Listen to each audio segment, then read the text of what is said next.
video dun sa vlogger. Pinalalabas ninyo na may relasyon pa rin kami ni Renz. Sinong nag-utos sa'yo? Sa pag-uwi ni Renz nang tinaboy siya ni Rose ay tuliro ito kaya nilapitan siya ng tatay niya.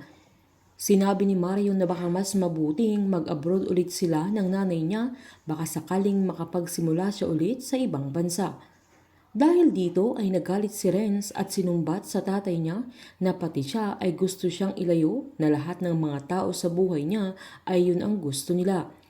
Sinumbat pa ni Renz na noong nabaril si Mario ay pinamigay siya ng nanay niya nang alam nilang solusyon ay ang ipagtabuyan siya.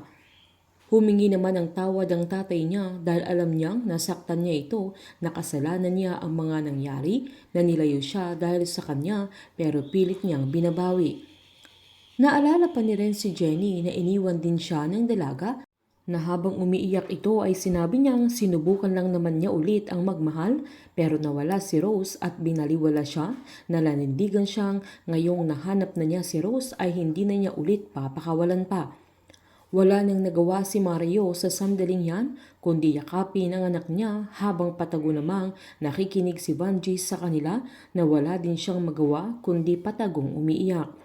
Awang-awa si Vanjie sa mga nangyayari sa kanilang anak na kabaliktaran sa mga pangarap nila. Habang nasa trabaho naman si Vanjie ay pinuntahan siya ni Renz kinabukasan.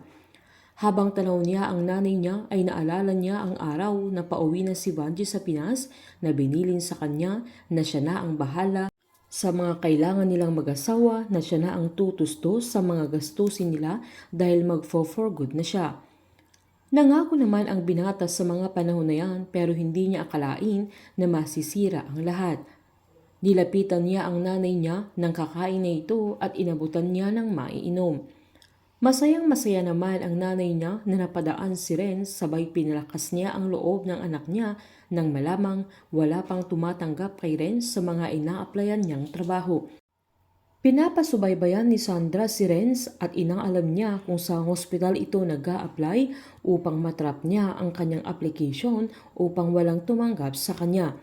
Gusto ni Sandra na ma-realize ni Renz na kailangan niya ang dalaga na pwede niyang talikuran si Rose, bumalik lang ito sa kanya. Habang kumakain naman si Renz ay pinagmamasdan siya ni Vanjie na naalala niya ang mga sinabi ng binata kay Mario na pinamigay siya noong nabaril ang kanyang tatay na ang solusyon nila ay ilayo siya at ipagtabuyan. Sinabihan niya ang binata na lilipas din ang mga pinagdadaanan niya na andoon lang siya palagi para sa kanya at nanindigan siyang walang iwanan. Giniit naman ni Renz na hindi niya hayaang may mangiiwan pa sa kanya. Lumabas na ang katotohanan na ginamit lang ni Renz si Sandra para matuntun niya si Rose at kahit anong mangyari ay hindi na niya papakawalan pa si Rose. Papaano makakatakas si Rose sa mga kamay ni Renz na desididong pumatay para lang sa kanya? Sa likod ng mga nagawa ni Renz ay mas lalong siyang kakaawaan ni Matt dahil sa pinaggagawa nila Sandra at Christina. Hindi man aminin ni Matt ay hindi lang awa ang nararamdaman niya pero nangingibabaw pa rin ang pagmamahal niya para kay Rose dahil naniniwala ito na ang ugaling pinapakita nila Sandra at Christina na pinapalabas na ugali ni Rose ay malayo sa katotohanan. Painit ng painit ang mga tagpo, sabay-sabay po nating subaybayan ang advance episode ng Unbreak My Heart dito po sa aking channel. Patuloy lamang po manood at mag-subscribe para ma-update po kayo sa mga susunod na episode.